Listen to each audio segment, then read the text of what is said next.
Hi, my name is Ashley Scher. I'm the founder and CEO of ShareLove.Fund. The sixth yama we will talk about, it's the fifth yama we will talk about.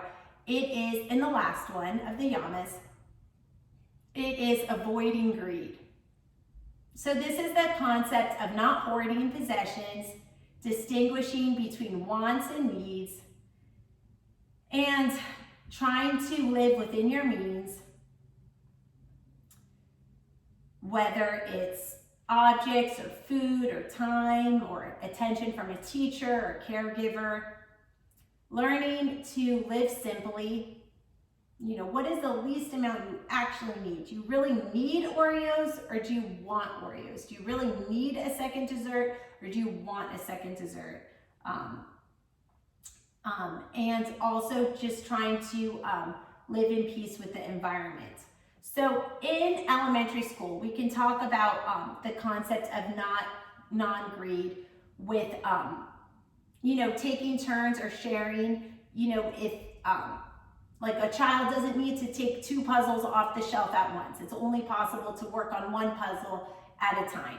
And, just trying to set a boundary of what a child needs. In the preschool age group, a lot of times this is just done by a rule in the classroom, where a teacher says you're only allowed 1 choice toy off the shelf at a time. And sometimes just by making an external rule, children sort of learn, okay, that's appropriate protocol.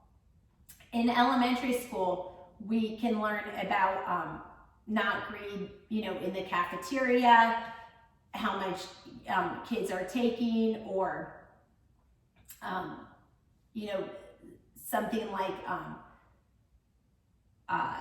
if there's like handouts or some kind of prize or treat, just saying how much you really need.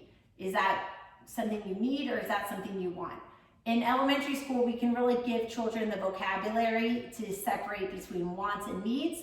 And for some children, this might be a concept that they haven't heard before. And so you might be introducing language to them that's novel. So that can be really a positive impact in their life.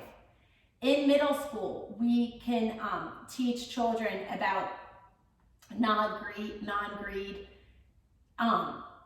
sort of in the same sense, but just adding a little more sophistication. We can talk about clutter and non-hoarding, and let's say you could get all the Nike shoes that you wanted. What are you really going to do with that? And where are you going to put all those shoes? And is that really going to make your life better, or are you going to be worried about someone stealing your shoes? Like if you have all this stuff, then it's a little bit of a burden to take care of it and to wash and clean all those shoes, for example. And thinking about accumulation of stuff,